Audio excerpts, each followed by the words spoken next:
दुष्टांची मैत्री करू नये. मगध देशात चंपकवती नावाचं मोठं अरण्य आहे. त्या अरण्यात सुबुद्धी नावाचा कावळा आणि चित्रांग नावाचं हरीण राहत होतं. त्यांची खूप मैत्री होती. दोघंही एकमेकांबरोबर नेहमी हिंडायचे, फिरायचे. काही काळ एकमेकांपासून दूर गेले तरी रात्र झाल्यावर एका ठराविक झाडाखाली भेटायचे. चित्रांग हरीण एकदा अरण्यात गवत खात फिरत असताना त्याला एका क्षुद्रबुद्धी कोल्ह्यानं पाहिलं. हा कोल्हा लबाड होता. त्या गुबगुबीत चित्रांग हरणाला पाहिल्यावर त्याच्या मनात आलं, वा, काय लठ्ठ मोठं हरीण आहे. हे हे, याचं मऊ मऊ मांस खायला कसं बरं मिळणार. प्रथम याच्याशी मैत्रीचं नाटक केलं पाहिजे. याचा विश्वास मिळवला पाहिजे. म्हणजे काहीतरी युक्तीने याला मारता येईल. तो क्षुद्रबुद्धी कोल्हा चित्रांग हरणाजवळ गेला आणि गोड आवाजात त्याला म्हणाला, मित्रा हरणा, कसं काय चाललंय तुझं? ठीक आहेस ना तू? चित्रांग हरिण गोंधळलं. हा कोण परका बाबा? तो म्हणाला, कोण आहेस तू? मी नाही तुला ओळखलं. हे हे, मी क्षुद्रबुद्धी या अरण्यात एकटाच राहतो. अरे, मला कोणी मित्र नाही, नातेवाईक नाहीत. कंटाळलो होतो. पण आज तुला पाहिलं आणि तू मला फार आवडलास.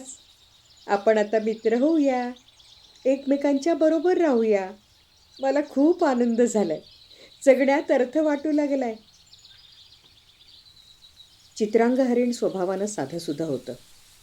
त्याला त्या लबाड क्षुद्रबुद्धी कोल्ह्याचा कावा समजला नाही. ते फसलं. चित्रांग हरीण म्हणालं, वा वा, छान, मलाही एक चांगला मित्र मिळाला. मग दोघेही अरण्यात एकत्र फिरले. संध्याकाळ होताच रोजच्याप्रमाणे चित्रांग हरीण ठरलेल्या झाडाकडे गेलं.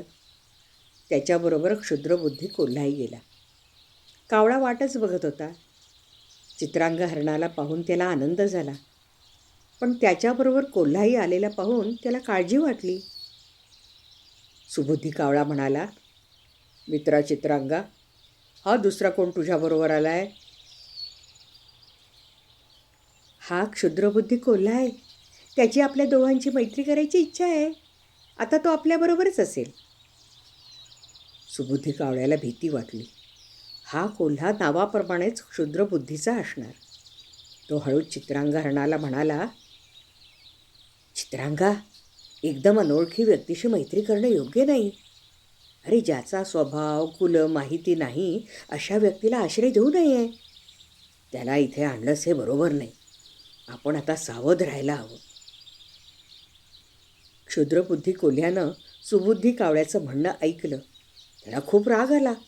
तो चिडून म्हणाला, ए कावड्या, तुला चित्रांग हरीण भेटलं तेव्हा तुम्हाला एकमेकांची माहिती होती का? तरी तुमची मैत्री झाली ना? तसाच मी सुद्धा चित्रांगाचा चांगला मित्र होईन. सुबुद्धी कावळा गप्प झाला. मग कोल्ह्याला जोरच चढला. तो म्हणाला, अरे कावळ्या, इथे सगळे प्राणी कमी बुद्धीचे आहेत म्हणून तुला ज्ञानी समजतात. जिथे झाडच नसतात तिथे एरंडासारखं लहान झाड मोठं मानलं जातं. चित्रांगा, हा कावळा संकुचित वृत्तीचा आहे म्हणून तो मला परका मानतो. कोल्ह्याचं बोलणं ऐकून चित्रांगाला वाईट वाटलं. तो म्हणाला, जाऊ दे ना रे, उगीच वाद नको. कुणी कुणाचा मित्र नसतो, कुणी कुणाचा शत्रू नसतो. व्यवहारातील चांगल्या वाईट वागणुकीमुळे कधी शत्रू तर कधी मित्र निर्माण होतात.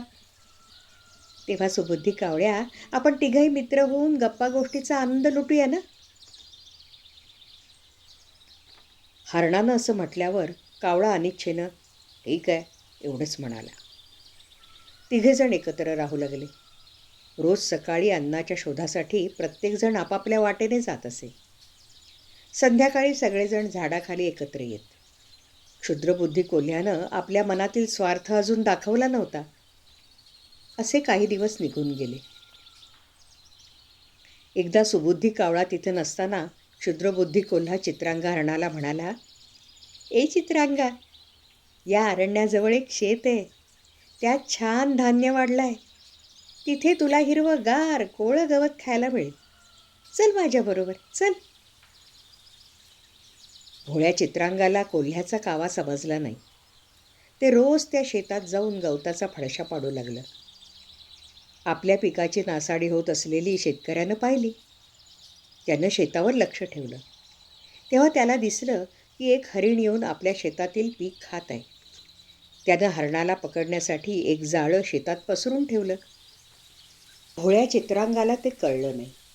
ते रोजच्याप्रमाणे शेतात जाऊन कोवळं गवत धान्य खाऊ लागलं आणि जाळ्यात अडकलं. क्षुद्रबुद्धी कोल्हा त्याच्या मागावर होताच. त्याला आनंद झाला. तो मनात म्हणाला, वा वा वा, मी कपटानं केलेली युक्ती सफल झाली. माझी इच्छा आता पूर्ण होणार. या हरणाला आता शेतकरी मारून तुकडे करणार. हरणाचं चांगलं मांस घेऊन तो घरी जाईल, पण त्याला निरुपयोगी मांसाचे तुकडे हाडं तो इथेच टाकून जाईल ना. मला मेजवानी मिळेल. वा वा वा, माझ्या तोंडाला अगदी पाणी सुटलंय. इतक्यात जाळ्यात अडकलेल्या चित्रांग हरणानं क्षुद्रबुद्धी कोल्ह्याला पाहिलं. त्याला आनंद झाला. तो म्हणाला, अरे क्षुद्रबुद्धी मित्रा, तू किती वेळेवर आलास. आता मला मदत कर. मी इथे जाळ्यात अडकलोय रे.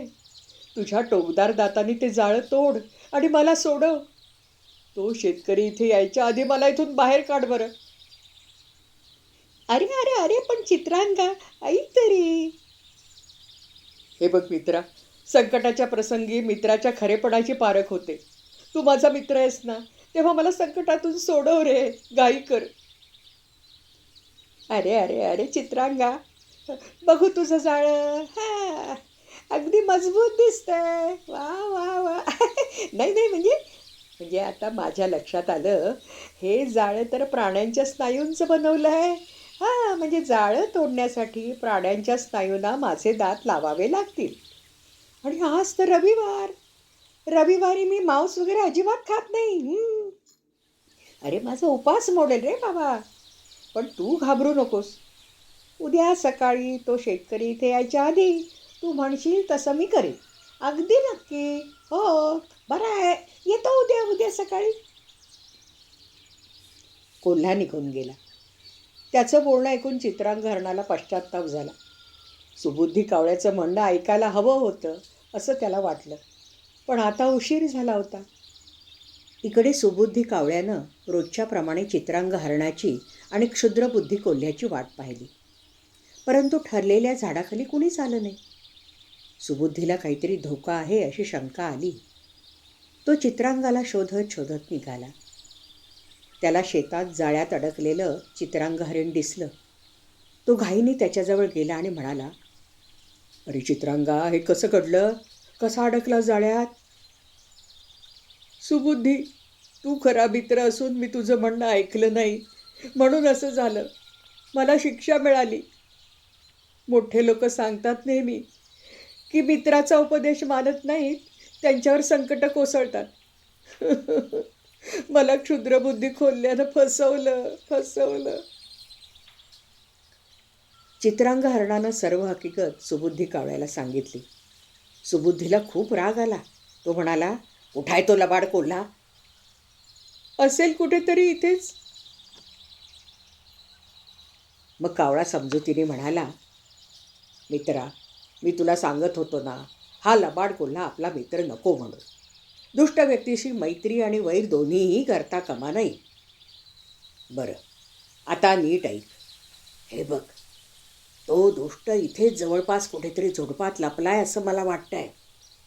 मी सांगतो तसं कर. सकाळी शेतकरी येताना दिसला की पायताट करून पोट फुगून मेल्यासारखा पडून राहा. मी काव काव असं म्हटलं की अरण्याच्या दिशेनं धूम पळत सुट. घाबरू नकोस. सकाळ झाल्यावर शेतकरी एक दांडका घेऊन शेताकडे येत असलेला चित्रांग हरणानं पाहिला. तो पोट फुगून हालचाल न करता पडून राहिला. झाडावर बसलेला सुबुद्धी कावळा उडून चित्रांगाच्या डोळ्यावर बसून त्याला हळूहळू चोच मारू लागला. झुडपाआडचा कोल्हा मजेत हे सगळं बघत होता. त्याच्या तोंडाला अगदी पाणी सुटलं होतं. शेतकरी हरणाच्या जवळ आला. त्याला वाटलं हरीण मेल आहे आणि कावळा त्याचा डोळा खातोय. त्यानं हातातला दांडका बाजूला ठेवला आणि हरणाला जाळ्यातून सोडवून बाजूला ठेवलं. जाळं गुंडाळून तो बाजूला गेल्यावर झाडावर बसलेल्या कावळ्यानं काव काव पळून जा पळून जा असा आवाज केला. त्याबरोबर चित्रांग हरिण ताडकन उठलं आणि अरण्याच्या दिशेनं धूम पळत सुटलं. शेतकऱ्यानं गडबडीनं त्याला दांडका फेकून मारला, पण तो वर चित्रांग हरिण लांब वर गेलं होतं आणि शेतकऱ्याचा दांडका झुडपाच्या आड बसून मजा बघणाऱ्या क्षुद्रबुद्धी कोल्ह्याच्या टाळक्यातच बसला. ओय ओय ओय ओय, मेलो मेलो मेलो. क्षुद्रबुद्धी कोल्हा मरण पावला. सुबुद्धी, तुझ्या युक्तीमुळे मला जीवदान मिळालं. तू माझा खरा मित्र आहेस रे. आणि तो दुष्ट कोल्हा, त्याला वाईट वागणुकीचं फळ मिळालंच, मेला तो. म्हणून म्हणतो मित्रांनो, दुष्टांची मैत्री करू नये.